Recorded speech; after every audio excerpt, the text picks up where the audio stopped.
90% of discipline problems are the fault of the person in charge. Not 100%, but 90%.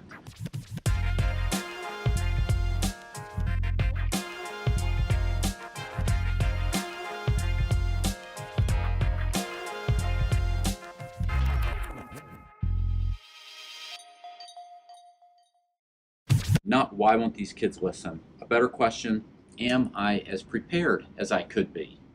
A lot of times, the weeks when things just seem to be off for me, and I think off for a lot of the volunteers that we serve, is when the leaders aren't as prepared as they could be.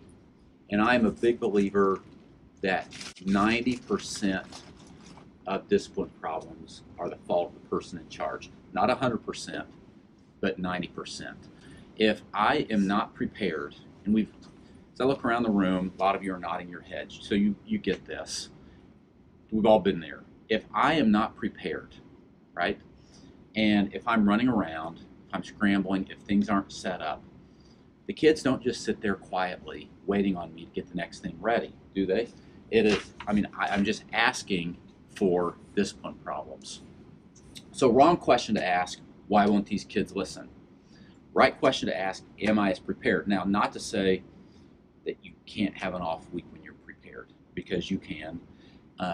But if, and I believe it's true, 90% of discipline problems are the fault of the person in charge, because either you're boring or you're not prepared, or the kids know what's coming next way too much. It's just kind of ho-hum. Then really it's not as much the kid's fault as it is my fault.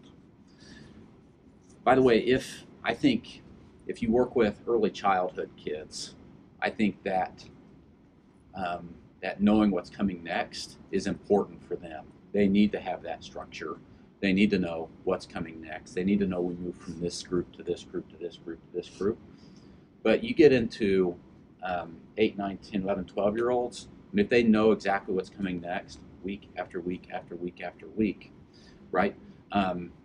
It's not going to work in your benefit. So this is a key, and especially with these elementary kids and students, and that is keep them guessing at what's coming next.